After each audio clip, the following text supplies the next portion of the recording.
right, Ben, Yo! of the NBA playoffs. Yes, sir. The NBA playoffs are here. We had an interesting first round of game ones, I guess you would say. Today is the first game two. Man, I mean, we had game winners at the Garden. We had game winners at the Garden. We had the Celtics hang around for a bit. We had the Blazers, kind of put their foot on the Nuggets' neck that game one. A bunch of different scenarios for this series. I already want to walk back some of the predictions I made, and it's only been one game. So this is going to be our little overreaction episode. I love to overreact. I ain't going to lie. You know how bad I overreacted last year with that Rockets game one. You went on a parade that first Rockets game. Yeah. You were sending me memes. You posted memes on the Facebook. I mean, you thought it was done. It was the matchup you wanted, and you got what you wanted from it, and you thought it was over. For sure. I think I'm at that same point, too, with your Lakers already after only game one, but we'll get into it. We'll get into it a little bit more, but let's start off with that Heat and Bucks game one, since they're about to tip off here as we're going live. I know we said we had the Bucks winning that series, right? Mm-hmm. And it was almost a must-win game for the Bucks. That game one towards the end, it felt like at home, to the team that booted them out last year in a gentleman's sweep, I believe. And the Heat don't look as good. Jimmy Butler struggled big time. Bam Adebayo struggled big time. Goran Dragic came back around and was playing, like old playoff Goran Dragic back in the day with the Suns. He led the team 25 points. Yeah. And the free throws for Giannis down the stretch. I mean, the Bucks couldn't put the game away. They were missing. He was missing free throws at the end of regulation to possibly seal up the game. They ended up pulling it out in overtime. Still a close game. What did you make of that?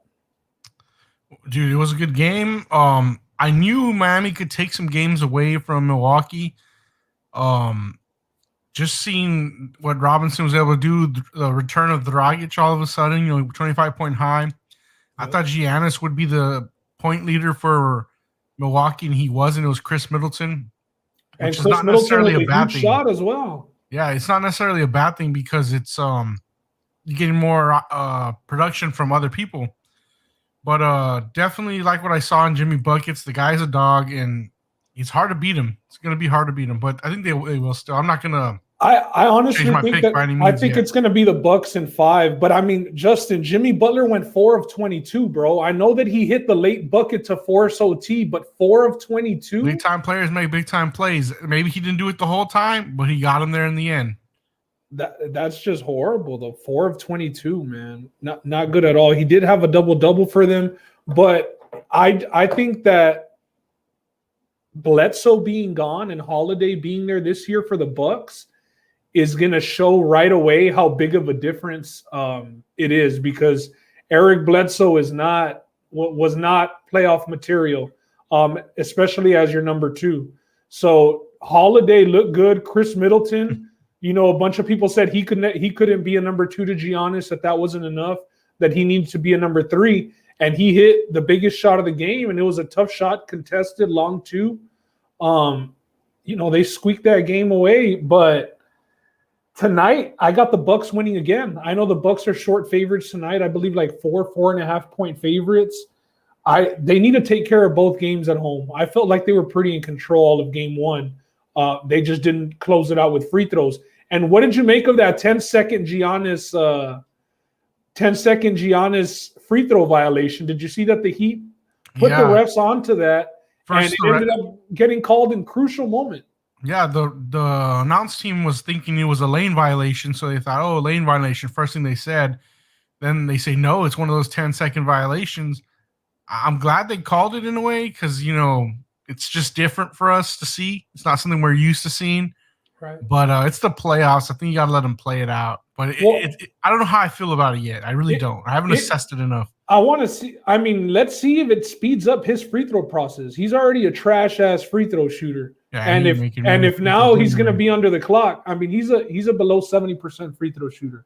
And now if he's going to have a ticking clock in his head now too. Before he wouldn't worry about it. He would just do his routine, get it off in however many seconds it was. Now he's going to have that 10-second counter in his head, which I think is going to mess with his free throws. Because now it's almost you have to hit it. He was 6 for 13 on free throws that night, so below 50%. Terrible. And not passing the ball at the end of the game too. Like you rebound the ball, get it to a guy who's a good free throw shooter and who's had it going. He would just hold on to the ball or sprint to the other side to get fouled. And I guess you gotta like the confidence, but bro, IQ at the same time. Put the game away, man. Mark suggests a hack a Shaq on Giannis, and they're probably going to do that in some part of the series. At least. Honestly, why not? Why not? The guy's terrible at free throws. So let's move on to that game. This game was Mavericks and Clippers. The Mavs and the Clippers, man, and Luka had himself a big game. A lot of people were saying that that's the type of game that you see in a guy becoming an all-time great, like early on. And then they showed, his playoff stats, which are only in series against the Clippers, who have Paul George and Kawhi Leonard, who many deem to be some of the best two-way players in the NBA. And the dude's averaging over 30 points a game. Now 7 games, Luka put up 31, 10, and 11. And I mean, he was hitting the 3 at the start of the game when they were giving him that. And then after they started, running some double teams and shit, he was picking them apart passing. It looked like a master class, and I'm not even a big fan of the guy. But honestly, a team like that, Kawhi, Paul George, and why the fuck isn't Kawhi guarding Luka, bro? I mean, what are we waiting for here? Yeah. He has a rep of Kawhi. Oh, man, Kawhi. A defensive guy, From guarding LeBron in some of those finals with the Spurs and whatever it may be. He's always had the defensive stopper persona to him. Mm-hmm. I mean, what is he waiting for? Guy. Bro, the man's over here with a 30-point triple-double and eliminate Luka and you're going to win the game. Who else is going to play make for them? I don't know what Kawhi is waiting for, but let's see if Tyronn Lue has any pull or if Kawhi's still running the show, man. Because if I'm Tyronn Lue, I'm saying, game 2, it's you and Paul George, bro. We're not going to start off with Patrick Beverly on him. That's only going to get the Mavs in the bonus faster because Pat Bev's too damn aggressive for a guy like Luka. Yeah, so, Luka's too big for him too. Anyway, he's going to back him down every time. Kawhi needs to be on him. Let's see if Tyronn Lue has the pool that a head coach is supposed to have, or if they're just going to wait. I don't know. It needs to happen, bro. Because if he's going to keep averaging 30, that's the only way the Mavs have a chance. I know Allen says, can he actually carry them past the Clippers?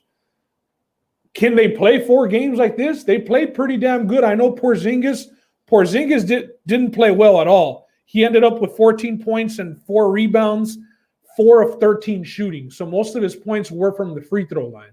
Yeah. But Luka was. But you got Brunson with 15 off the bench. Correct. Nobody off the bench from the Clippers past 11. Yeah, Tim Hardaway was 5 of 9 from 3. Luka was 5 of 11. Finney Smith was 4 of 5. So, I mean, they shot lights out for the most part. But if they're going to double team Luka, that's what it's going to be. It's going to be, hey, guys, knock down your open shots. Can the Mavs do it for 4 games? If they're open, I think that they can because they're professionals. But let's see if they keep doubling Luka or if they just man up and tell Kawhi to strap up, bro, because I still think that the Clippers are going to win the series. I really do. Yes, I agree. But if they lose game 2, they're done. I'm willing to say that. So the way I feel about this, Ben, is I do want to change something on my pick because I initially did pick the Clippers in 6, but now I feel like it's going to go to 7 series just because I'm not seeing any production out of the bench from the Clippers. You're seeing the 2 main guys, George and Kawhi, pulling off most of the points and getting a lot of minutes. They're 41 and 40 minutes respectively.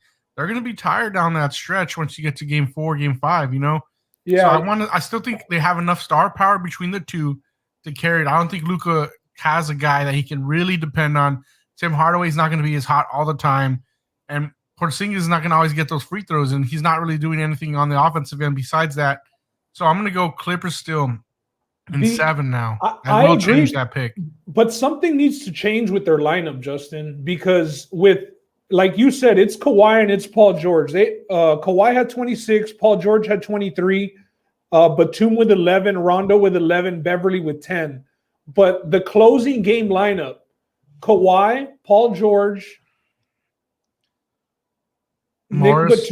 Nick Batum was closing out the game. Morris was in there. Batum got 32 minutes, bro. I don't think he needs 32 minutes. That's way too damn many. And you got to think Rondo's going to be in the closing lineup. But Batum can't be in that closing lineup. Not Batum and Morris together. I don't like Morris at all, bro. Ibaka's got to be in that lineup. And I know Ibaka just came back from injury. He only logged in 12 minutes, but 12 minutes, 8 points. He's a guy that can stretch the floor. He's got championship pedigree. He's a vet. Good in those 12 minutes, 8 points. And he's played with Kawhi before as well down the stretch, so it's somebody that Kawhi can trust. I think that the closing lineup needs to be Paul George, Kawhi Leonard, Rondo, George, Ibaka. Yeah, Paul George, Kawhi Leonard, Rondo, Ibaka, and I would honestly go Batum over the Morris twin. So not Zubac. Not Zubac to close. You got Ibaka at the center. I mean, if he's having to guard Porzingis anyway, the Mavs really don't pose a threat to you in the paint unless it's Luka penetrating. Not like some offensive masterclass by any means in the paint. And another guy who didn't even, I mean, Boogie didn't even play at all. So Boogie didn't see any minutes whatsoever. Kennard didn't see any either. Yeah, Kennard's a guy that they paid about $60 million, bro. Yeah, you got a big contract for that. To be a DMP in the playoffs, that's pretty bad. And the other guy who was actually balling after the All-Star break, Tyler Mann.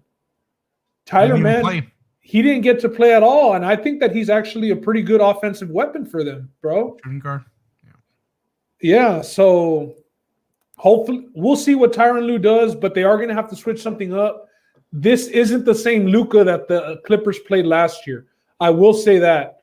I still don't like that they lost Curry to the Sixers because I mean he's shooting, I believe, at about 50% from three, and he's helping the Sixers out a lot. I don't trust Richardson. I know the Mavs replaced him with Richardson from the Heat. I don't like him as much, but I agree with you. I do think it's going to be a 7-game series. Game 7 will be in LA, and I mean it's going to favor the Clippers there. So I still got the Clippers in 7.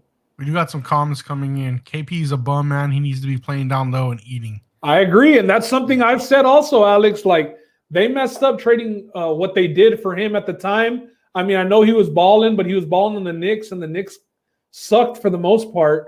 I think that they felt like it was kind of going to be like, I know that they might not have had the team there, but, you know, the way the Lakers got AD, and it was going to be their dominant big of the future.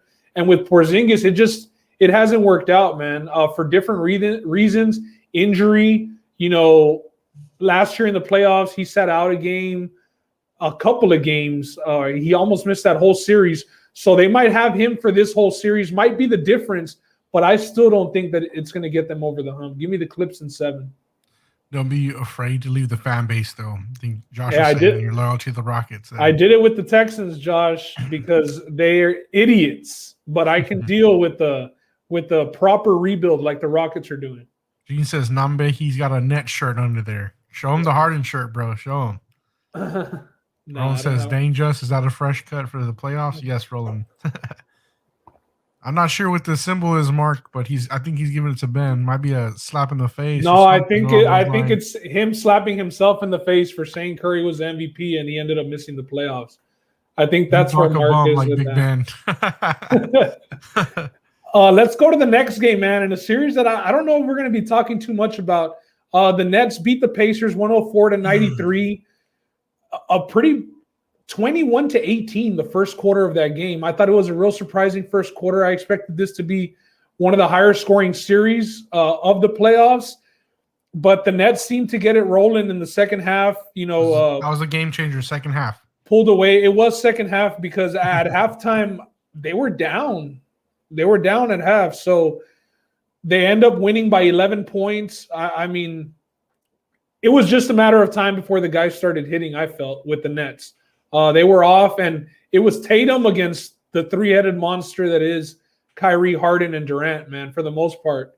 So it didn't last long for the Celtics. We said that I think I said sweep. I don't know if you gave them the one game and gave them the gentleman's sweep, but Yeah, it's a sweep. It's going to be a sweep. I want to say I said sweep anyway. I think we all did. Honestly, I think even Ron said sweep as well. And to this game, this series, the Portland Trailblazers defeat the Denver Nuggets 123-109. Game 1 in Portland. I mean, Portland Trailblazers, bro, they did shoot kind of lights out, but the thing is, I feel like they can maintain it because of how outmatched they have Denver at the guards.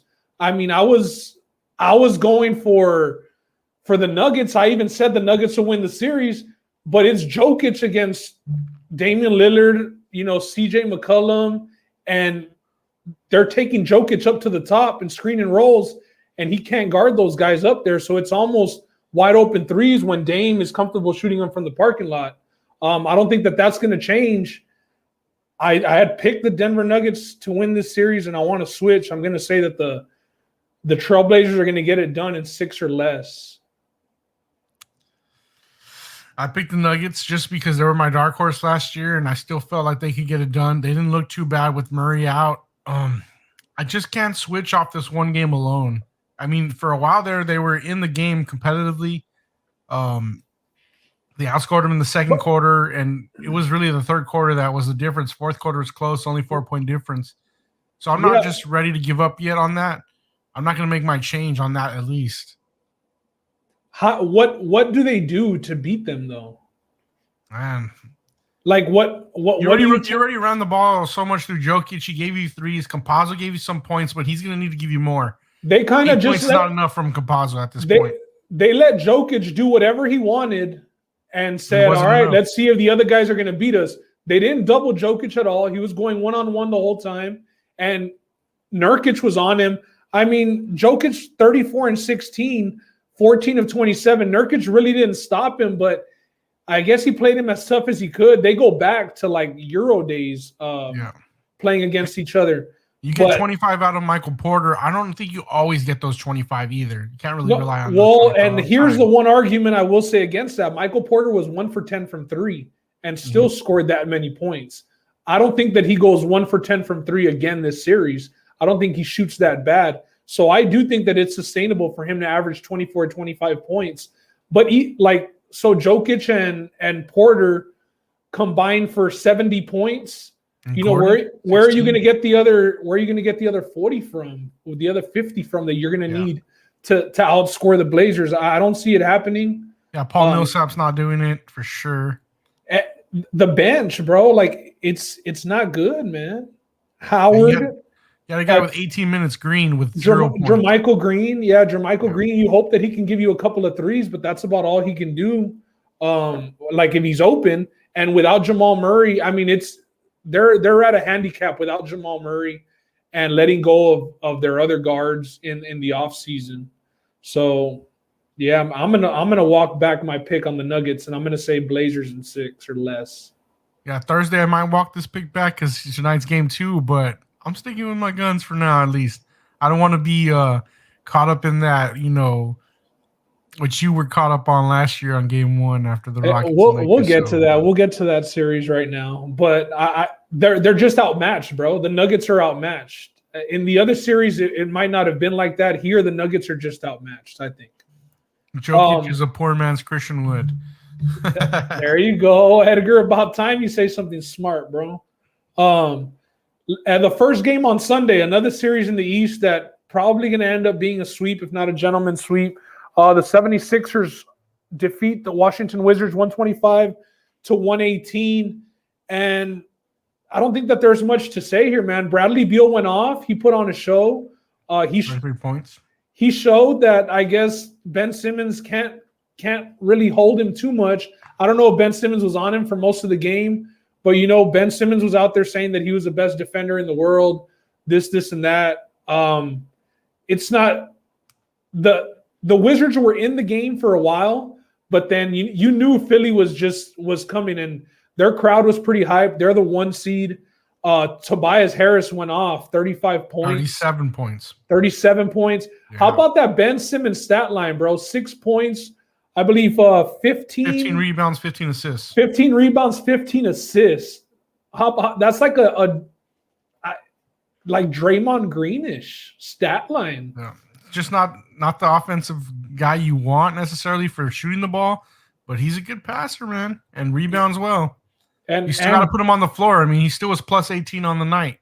Right. No, he played a good game aside from scoring.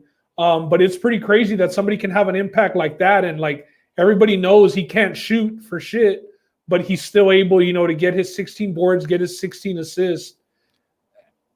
If he could only score 10 points, dog, and get a triple-double, yeah. I mean. Do you think Tobias Harris has the green light to shoot now at any time he wants? Because he put up 30 shots. Well, he's the number 2. Yeah, I mean, but does he have that now? Oh, yeah. Yeah, okay. Definitely. Who else is going to shoot it? Yeah, I mean, Ben Simmons sure as hell ain't. Yep. So, yeah, but Tobias Harris has to keep this up. You know what I mean? Because that's been the thing. Like Chris Middleton, and I mean, he wasn't even really viewed as a number 2. I think most people view Ben Simmons as a number 2 on the team. But if we're looking at it from an offensive perspective, if you're looking to get points, it's got to be Tobias Harris. And he's on a contract that has him paid like he's supposed to be that guy too. So let's see him do it. The offseason for him, like Mark, you said. You still have this as a sweep. J. Cole lookalike. Yeah, it's a sweep. Because Embiid played like shit the first half, and they still were able to pull it off. Like Embiid played horrible that first half. He ended up with 3 fouls, had to sit out. But who's going to check him, bro? Daniel Gafford ain't going to do it. For sure. This year, I haven't seen much Sixers basketball, but I believe you with what we saw, Allen, and the fact that he's throwing up 30 shots a game, he's the number 2. He's definitely the number 2 option. Mark says Danny Green and Curry. I don't think they're number 2 options, though. I think they'd be 3 and 4. Those guys are just your shooters. That's what they are. Like, they shoot threes, players. And that's about it. Yeah. Tobias Harris goes and gets his own bucket. Danny Green doesn't go get his own bucket. Curry sometimes, with a little step back, but Tobias Harris has all the tools offensively for them, and that's what they rely on him. He's got to. I don't expect him to be putting up 30, but like Michael Porter, I could see Tobias Harris averaging 25 plus for this series. I think if he does that, I mean, if he can maintain that throughout the playoffs, and Embiid's at his 28-30, they got as good a shot as anybody to win it all. Are we going to talk about LeBron and his free throws? That's the next game. That's the next game, the afternoon game. The Phoenix Suns, 99-90. This like first to 100 type game over here. This is a like Big Ten football of basketball, bro. 99-90. I hadn't seen a game like this in a minute. The story to me, DeAndre Ayton. And no, I don't expect him to go 10 of 11 again. He can miss 2 or 3 more shots. But, fam, if he's going to play that big and pull down 16 boards, he's going to get his easy buckets playing with Booker and Chris Paul like he did. A lot of those were dump-offs. He's not, backing anybody down or doing anything like that. But if he can stay that active and that big, that's the key. I think that's the biggest factor.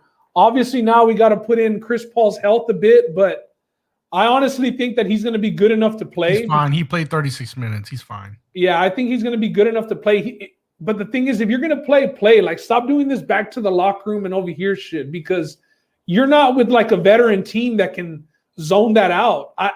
He's the captain to the Suns. Mm-hmm. So show him some confidence at least. That's what I see out of it, because the first time he went out, the Lakers climbed back into the game. I believe it 7, I believe. I think they got it lower. I thought it was down to 5 at one point when he was out. And then he came back in, and it seemed like he was honestly playing with only his left hand or whatever shoulder wasn't bugging him.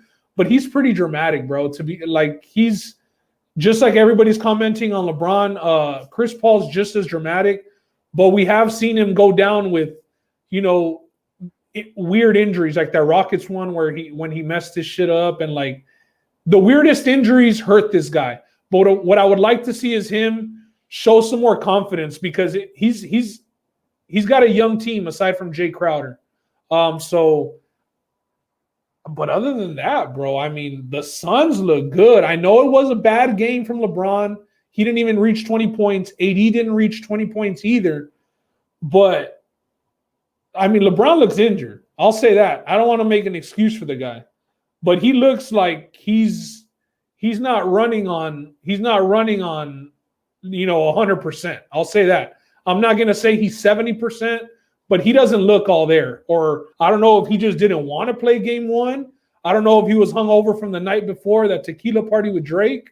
I don't know what it was, but he didn't look like he really cared about winning that game. I'll say that. I mean, we said on the podcast it was unanimous. It was unanimous. But I expected it didn't look like they really wanted to be there. I mean, I know everybody was killing AD. I don't know what you thought about AD. Slow start from AD. I thought he'd be at least get more than 10 points in the first half, bro.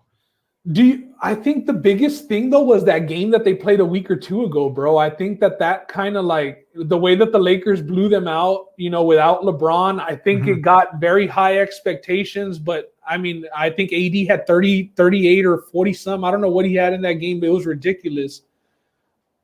I don't know if we can expect that from AD every game. But like I said, I know everybody was killing him. To me, LeBron didn't even look like the game was that important. And we've seen him lose game one, so it's nothing new. It isn't anything new. But the Suns have a good team, man. The Suns have a good team. I was talking to my buddy Eddie earlier today, big Lakers fan, and I just told him, I don't think that this isn't as easy an adjustment as it was last year against my Rockets, to where just go small and everything's fixed. Because PJ Tucker was our 5.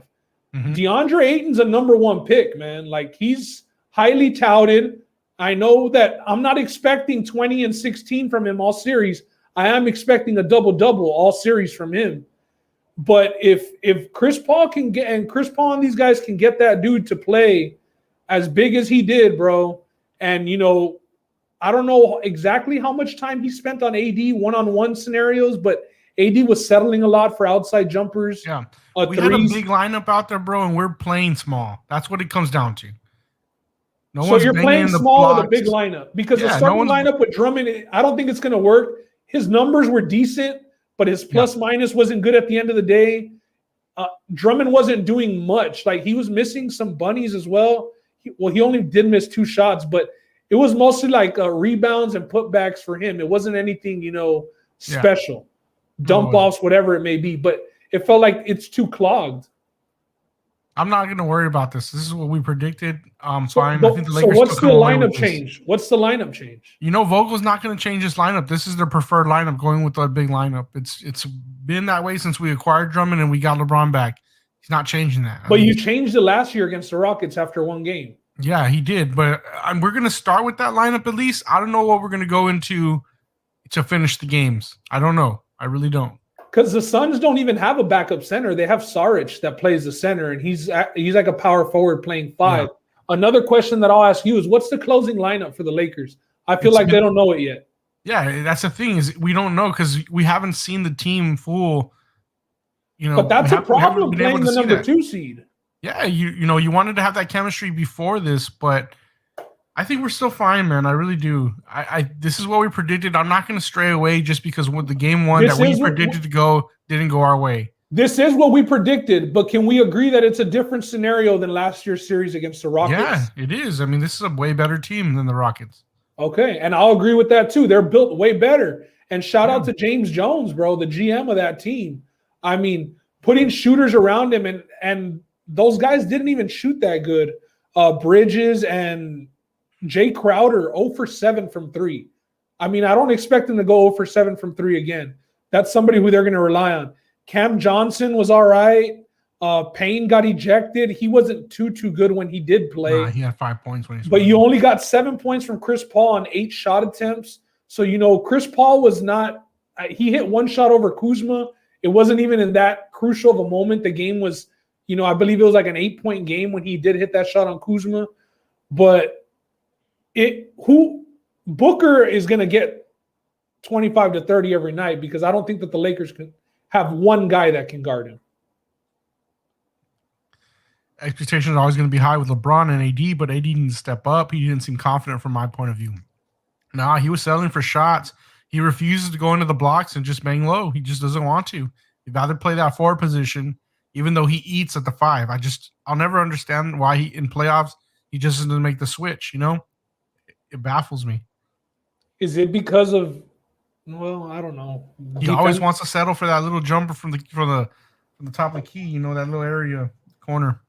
And the thing is, like, if y'all start doubling Booker the way you doubled Harden last year, and then it was Russell Westbrook playing 4-on-3 against the Lakers, and Russell Westbrook can shoot, so he's playing 4-on-3, but your defender's standing at the free throw line, daring him to shoot and waiting for him. With Chris Paul, you can't do that. Yeah. Chris Paul can shoot, and Chris Paul is a way better decision maker, I would say, than Westbrook as well. Although Westbrook, kills it with the assist. Chris Paul 4-on-3, I'd prefer that over Russell Westbrook 4-on-3. That's why I don't think that the double teaming Booker is a good idea unless it's only when Chris Paul's not in the game. But nobody can check him one-on-one from the Lakers. Yeah. So Josh wants to ask you, start, bench, cut, Curry, Lillard, or Booker? Who are you starting, who are you benching, who are you cutting?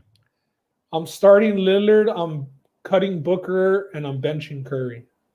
Wow, I'm surprised you went with so that. I don't get called a hater. Now, Booker ain't there yet, but let's have him win. I'm not going to put him over somebody who's won a championship and he hasn't even won a playoff series. Schroeder can't guard anything. I agree, Gene. I think he showed the world that he doesn't deserve that max contract that he wants.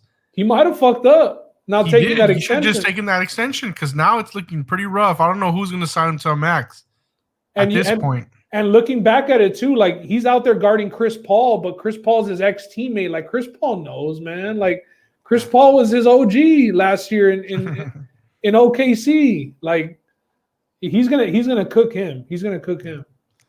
Just haircut 10 out of 10. Damn, just everybody loving the haircut. Drummond and AD would not be on the court together. Should not be. I agree. They shouldn't. It's too slow. Kuz needs more minutes. So in closing lineup, Justin, what would you like to see? Because I don't think that Kuzma needs more minutes, personally.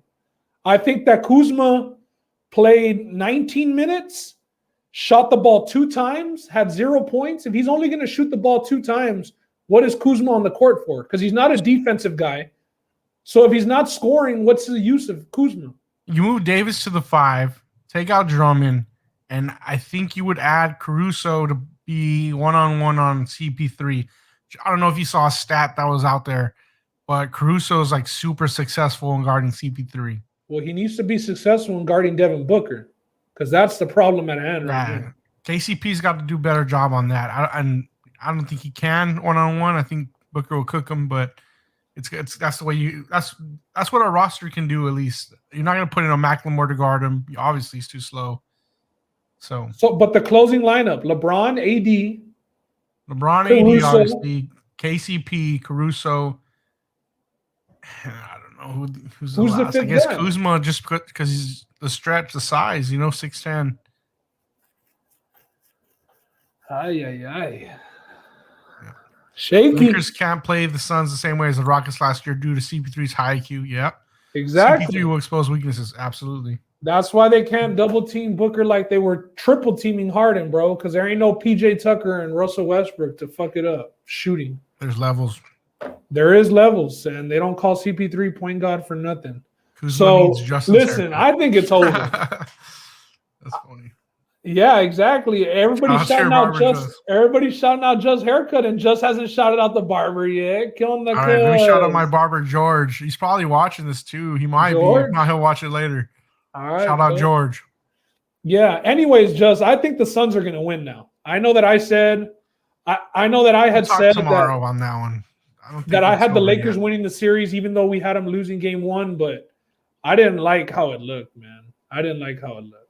But And what's I know I was crazy is saying- that you're switching even though you said it was going to look like this. You knew going into the game it was going to look like this. We But said I it. didn't. But I didn't think Ayton was going to get 21 and 16. Like he's hyped now. Like fuck him I don't think building he's the doing it for confidence 4 throughout games. the series. You have to beat the Lakers 4 games in that series. I just don't see it happening. I'm sorry. Oh, I see it happening because I think the Lakers are hurt. I think the Lakers are LeBron hurt. looked hurt for sure. Well, I'm telling you that he's hurt. He's been hurt all year. So I don't see why it's not believable to say that he's hurt. And I'm not saying like hurting can't play, but he's not at 100%. In my opinion, should be Caruso, Kuz, AD, Braun, and KCP. I just like offensively, man, like Caruso, Kuz, and KCP, like championship closing lineup. That's just too much liability. Well, yeah, Caruso's not going to get you on the offensive side, but what he can do for you on the defense and the energy he brings to the team. Kuz, sometimes he knocks down threes and he can get hot. But obviously, AD and Braun are a package. You're not taking them off, obviously. But and like KCP can hang around the perimeter and shoot threes too. But like that's what we have, bro. But like Marky's saying, Kuz should be in the closing lineup. But like, would you say Kuz or Andrew Wiggins? Who would you prefer as a player? They're the same. I mean, sometimes Wiggins looks awesome, and other times you're like, he did nothing.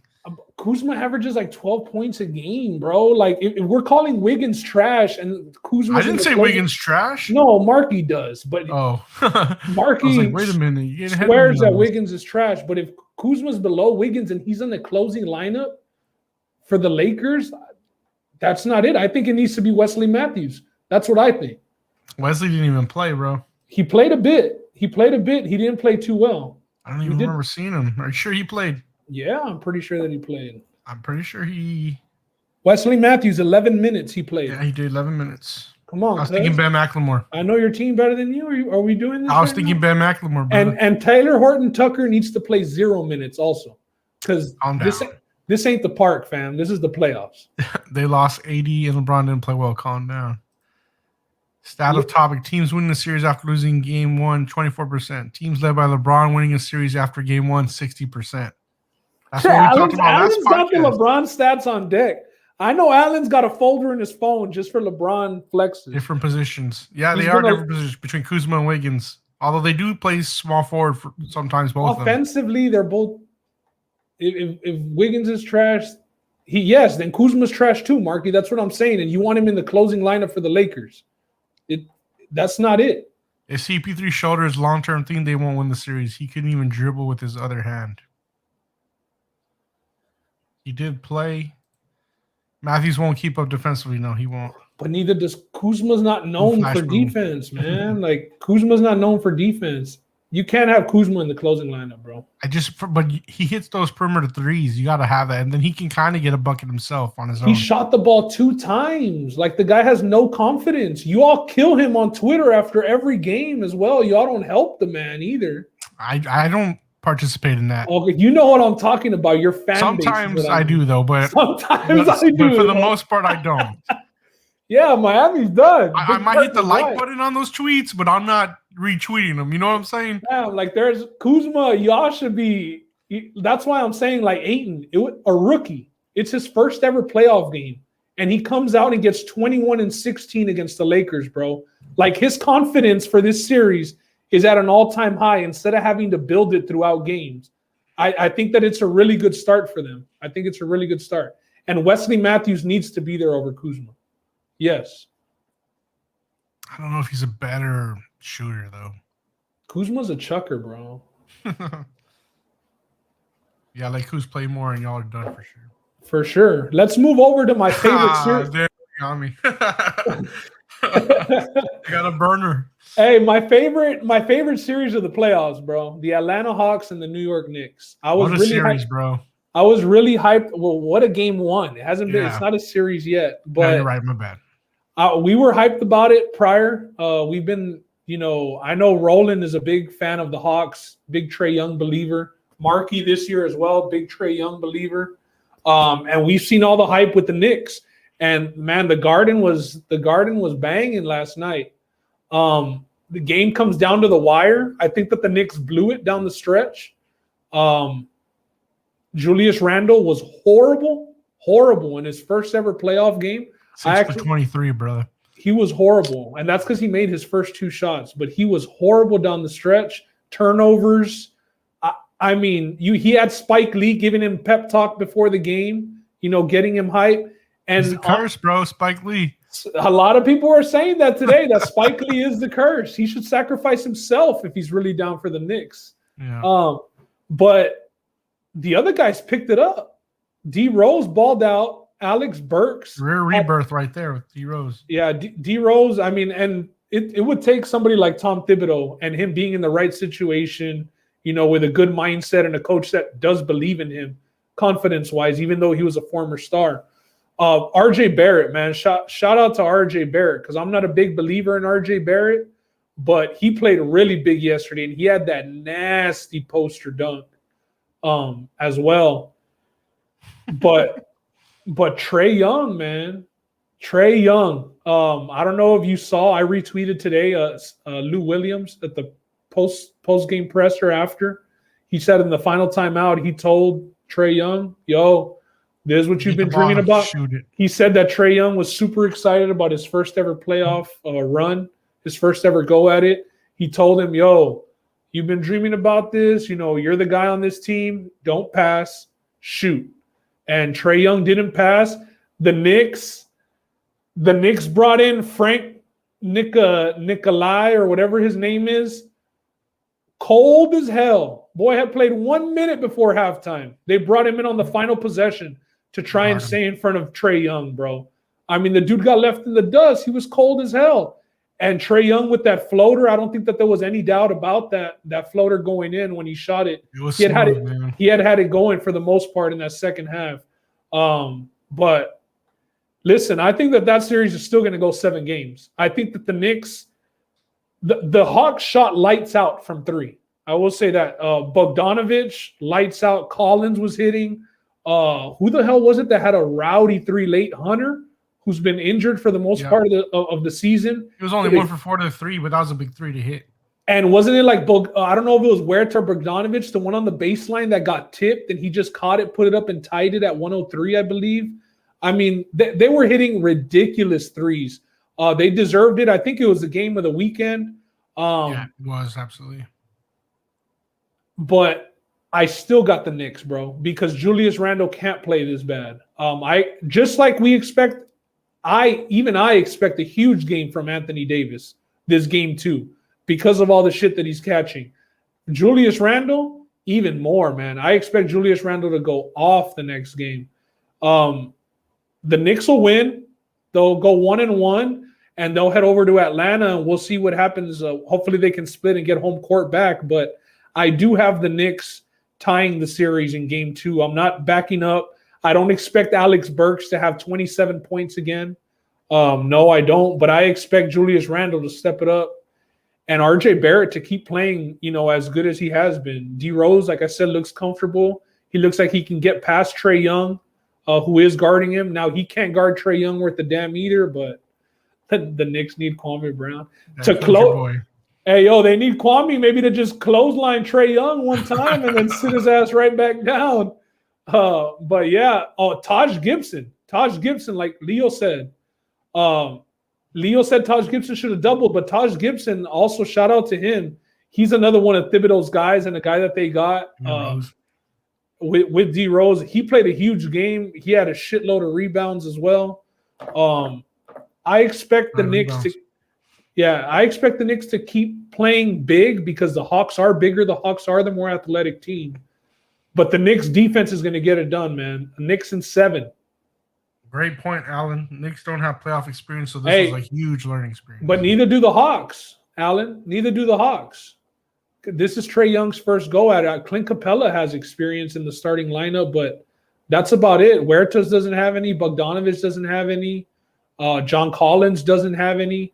So that's why this was a good series. And it got kind of sloppy for a while there. It looked like, these teams hadn't been in the playoffs for a while. But, man, what a game, what an ending, and the atmosphere, most of all. Like, I think basketball, the most needed. I mean, I know the UFC needed fans back, but basketball playoffs definitely needed fans back.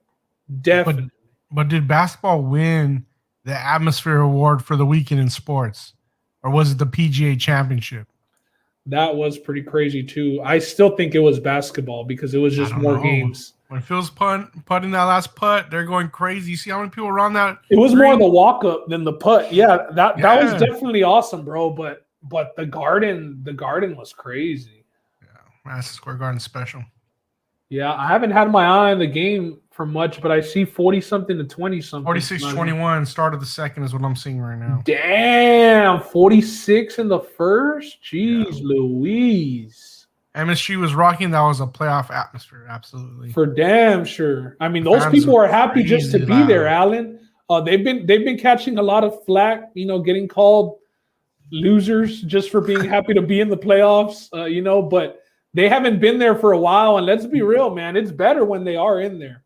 Not a team that we have any, I guess, vested interest in, but it's a great atmosphere. It's the mecca of basketball, Madison Square Garden. And I want to see Rondo do good, though. I would say I'm a little bit invested in that team. But I guess because he was a not like former that's my Laker team. player. Yeah.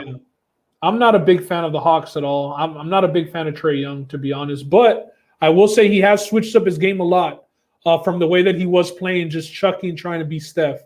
He's now kind of running an offense.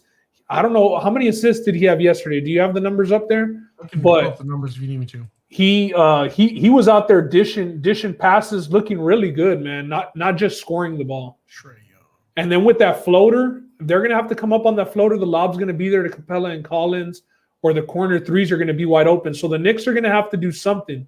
They're gonna have to find somebody that's gonna slow down Trae Young a 10 bit. assists yesterday, 32 points, 32 and 10. 7 rebounds.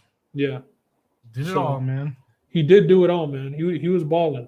He was It's balling. crazy. He still ended up at a 0 plus minus. You think he'd be in the plus, but What was his shooting percentage and his turnovers? Probably 11 for 23 shooting. That's not bad. It might have been the turnovers. 2 turnovers probably did him in. Yeah, the Heat. I said it all year, bro. Pat Riley, out of all people, that's one of the people you'd least expect, but they were all in on Tyler Hero based on that playoff run last year. And That bubble hero. was I a ain't gonna different lie, hero. I like Tyler Hero a lot too. But if you're offering me up James Harden, hey, Tyler Hero, chamos, Here's the boot. you're out of here. I think the Celtics fucked up and the Heat fucked up not doing that both, and especially being teams in the East and knowing that if they didn't do it, he was gonna land in Brooklyn. Like, it was just stupid all around. Let's get to the last game, Justin. And we'll The wrap it up pesky after this Grizzlies, one. man. The pesky Grizzlies go into Utah, take down the number 1 seed. This did happen last year when the Lakers lost game 1 to the Blazers, correct? Last year? Yeah. What did you say? I didn't hear you. The Lakers lost game 1 to the Blazers as the 1 and Okay. 8 seed as well, right? Yeah. So and the Lakers rebounded right back from that and took care of them. I expect the same thing from the Jazz. Mitchell was set to play and then ended up getting scratched by the team doctors. He's back for this next game, though. 2 hours before the game. I know that they did say that he's back, but it pissed him off that I know Mike Conley did end up playing, but there was rumblings that he was pretty mad. Donovan Mitchell was pretty mad. He was already mad that he wasn't getting that much progress with the team doctors at the beginning, so he went and got his own staff to help him work with the team doctors, and now the team doctors held him out. So we've seen team doctors or a medical staff, be the excuse for a guy to skip town in Kawhi Leonard. That was the whole thing back there with the medical staff. So not a good start. This is the second time Mitchell's had a riff with the team as well. Last year it started with what's his name, the center, it's losing with Gobert's COVID Gobert, thing? yeah. And now he's mad about this with the team doctors. So I don't know what's up with Mitchell if he's going to end up, when it's time to sign on the dotted line, where he's going to be signing. Roland through Allen. I don't know. I see your comment and I agree with you about the culture, because that team plays defense. They're nails on defense. They're really good defensively. I mean, I know it's not showing tonight, but as far as the fit for the Heat, they need a playmaker, bro. That's what the Heat are missing. Jimmy Butler, can play make, but they need somebody he had a who's bad night that night. they need somebody who's going to penetrate and get guys open shots because they have shooters. So I think the fit was best actually with Harden in Miami because they needed a point guard. What's his name? Ain't that Dragic? He's not a playmaking point guard that's going to get your team assists and shit like that. They're relying on Jimmy Butler for that. So I think the best fit was Harden to the Heat. And they didn't go for Chris Paul either, man. I mean, Chris Paul ended up with the Suns. That was another point guard who they could have had with playoff experience, and that's what they're missing. They're missing a floor leader. And I'm not saying that Butler's not a floor leader, but offensively, playmaking-wise, you know what I mean? It would have been so much easier with a true point guard. Yeah. And so you did say sweep on this game. I did. Memphis did take the first game. Are you wavering anything different here? Nah, Are you seeing anything different? Not at all. Not at all. I mean, and the Grizzlies Mitchell are tough, back? man. Dylan Brooks and John Moran ain't backing down from nobody. Yeah. Dylan Brooks is a dog, and he's a two-way player, and I think that he needs to start getting some respect as a two-way player, man, because he's the one that's getting on the other team's best player. They're playing game against the Warriors when they weren't doubling Curry. You know, he was guarding Curry. This past game, you know, I think it was Ingles that he was on. He shut down whoever the hell he was on. I think it was Ingles. He only had 11 points. Yeah. So he's a beast, Brooks, and he's not scared. And the one of the interesting parts is I think that if he was on a better team, I don't think that he would have become this player because it's like his fourth year. So he's gotten a lot of chances to grow there with the Grizzlies, getting a bunch of playing time. He is their number 2 with Jaren Jackson going down. Well, no, I wouldn't say. I mean, he's been playing like their number 2, but Valanciunas, I would say, is probably their most consistent number 2 aside from John Morant. But Dylan Brooks is becoming a player, bro. He's becoming a player, and he's going to get paid here soon. Yeah. He's going to be up for a big payday. The Grizz are going to be tough, but with Mitchell coming back, like Leo says, that'll be that's your number one option. Yeah, that's your number one option. So, and he's got a lot to prove. Let's not forget how the playoffs have gone for him for the most part. He hasn't had too much success. He was playing awesome this season. I mean, he had them as the 1 seed, and they retained the 1 seed with the month that he was out or whatever at the end of the season. But he's got a lot to prove. And as the 1 seed and having that easy road, I expect them to just be fine. They'll win game 2. And I mean, the Grizzlies could get one more, but there's no chance they win this series. So call it though, 4-1 or 4-2? I'll go 4-1 because Mitchell's going to play from here on out. And Conley's back as well. So yeah, and Conley had not too bad of a game. If he can keep that kind of level up with Mitchell, it'll be 4 in a row. Yeah. And what about Gobert, man? Gobert, he ended up with 11 points, 15 rebounds. So, and that's not too bad. I think you got to get at least 20 points though if you're Gobert. That's what I'm saying. Like for how much the dude's getting paid to only be 11 points, and like when they don't have Mitchell, when they don't have offense, that's not a guy that they can go to. He's got to get dump offs or alley oops, and he's more for the defensive use. It pretty much is kind of all. You think so? I mean, he's won it already. But yeah. I mean, man, bro, just to play defense. I mean, I know it's center and your rim protector, but when he gives you nothing offensively on his own, it's pretty bad. Yeah. He has no offensive game, only lobs and putbacks, correct? Nothing at all. Like DeAndre Ayton has more back to the basket game than Rudy Gobert, and he's been in the league for 2 years, bro. Yeah. And Gobert's on one of these max contracts. I don't know. Ayton now has added that perimeter game too, so because he's more complete offensively. Yeah, because what are the Jazz getting? Out of their bigs down low offensively? And they've been a team that 3 points. I mean, they're not getting much. They're not getting much in the paint. Derek Favors 12 points. He had more than Gobert. Yeah. So and Valanciunas is going to get his. Even with Gobert on, and Valanciunas is going to get his. So it'll come down to the Jazz won't shoot as bad as they did yesterday. They shot horribly from 3 especially. So with Mitchell back tomorrow, I think things will start getting back to normal. And I'm gonna go with Jazz in 5 since I was already wrong. I'll go Jazz in 5. I know something we didn't talk about, but I just want to bring it up because we were all wrong on the podcast last week. We thought it was going to be the Warriors here playing the Jazz, and it ended up being the Grizzlies. What did you think about that last playing game? Are you now a fan of the playing games because the way they handed them? Always been a fan of the. Yeah, I've always been a fan of the playing tonight, games. Buddy. I've always been a fan of the playing games, and I wasn't even aware that it was.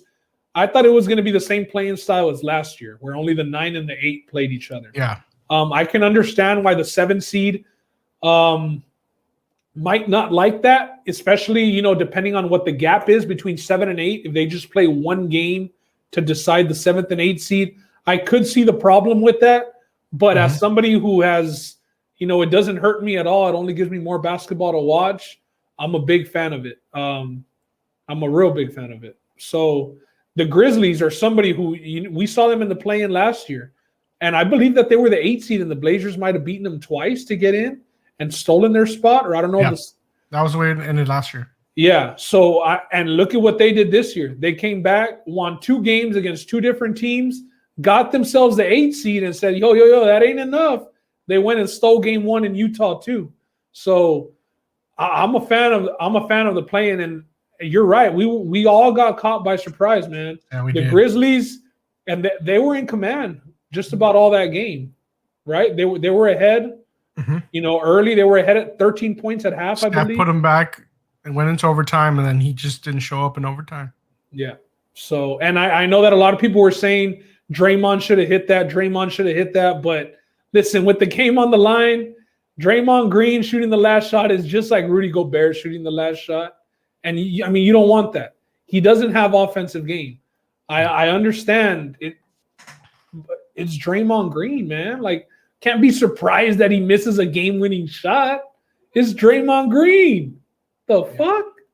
All right, last topic. I swear, I gotta ask you because they've been talking about this now. NBA is proposing to the Players Union in-season tourney. Are you a fan of the in-season tourney, or you think that's just too much to be going on? I mean, I could see how it's too much.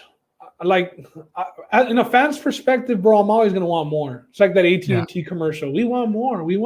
Like NFL, we want more games. They got more games. Everybody's adding more games. You know what? And maybe the contracts will start getting fatter because the Players Union will stick up for the players and say, "Yo, these contracts were made with only these certain amount of games, so now we need to." Well, the way it's scheduled is going to be it's part of the regular season schedule. So it won't be added additional games. It's just they're gonna work it mathematically into the regular season. Oh, okay. Then I am a fan of that. If it doesn't interfere with anything, and those games were gonna happen anyway, now it's just tournament style. Yeah, I'm a fan of that. Some people are proposing that the tournament be called the Jordan Cup. The Jordan Cup. Yeah, I don't know. We'll see what happens there. I mean, maybe because now Jordan's name's on every Jordan's logos on just about every NBA jersey at this point. Yeah. What I see is when I think of basketball, I think of high school basketball. I think of the tourneys that happen in high school basketball, the tournament in college. Why not have that in the pros somewhere other than the playoffs itself? One and done is always the best. And like the play-in showed that. You know what I mean? Like even with the way the Lakers and the Warriors game went down to the end, the Grizzlies upsetting the Warriors, one and done is always going to be the best. So that is a different aspect for the NBA. If they're going to do a tournament style, and it's going to be one and done but the thing is, like, maybe some of these better teams are just disinterested in that. But if they're regulars, like, we'll find out this week when they push to the Players Union and see what kind of feedback they get or any pushback from this whole thing. But we don't know the details yet, other than that's what's being proposed and set on the table. I'm sure more details to come. And that's a good question. What does the winner get? I mean, maybe they could, to make it mean something, kind of like how MLB did it with their All-Star game, where the winner of the All-Star game, home team, is exactly. So gets the home team in the World Series or the championship. Mm-hmm. So let's say the conference that wins the play-in tournament gets home court advantage in the finals. I think that would put some meaning to it and because like Alan says, what does the winner get? Like, yo, we won the in-season tournament. What do we get? Another trophy that we don't want because we want the trophy at the end of the year. So maybe they get it to be something like that, where the winner of the tournament gets finals home court advantage, and I think that the teams would go all out at that point. Yeah. See how they work it in too. Will it happen during like All-Star weekend or how they're going to work it in? We'll find out, but it's going to be interesting for maybe it'll be for the just most like part. 2 weeks of the season where those games are the tournament games, even though we'll see what the specifics Hopefully are. Thursday we have more specifics. They're supposed to decide soon on it then? Yeah, I think it's the next players union that they're going to be proposing this, but that's the rumblings. Okay. Well, I'm looking forward to more games. Well, there it is. It's been decided. Winner gets free Chick-fil-A for a year. But not on Sundays. No, they're going to open on Sundays just for that. Oh yeah, but they got open. yeah, but they got to be open for them on Sunday. Anything else you want to talk about before we go watch these games? Nah, man, that's it. I'm gonna get some dinner right now. This game looks to be over, Yeah. to be honest. But we'll see. I got the Blazers winning again tonight. I got the Blazers winning both games in Denver. So All right. Denver's done. The Lakers got a chance. Denver's done. All right. Denver's see. done. All right, But bro. if you're wrong tonight, I'm gonna blast it on Twitter. Go for it. We'll Blast see. it. I want to. Dame Thank you, time. everybody. Tonight, puro Dame time.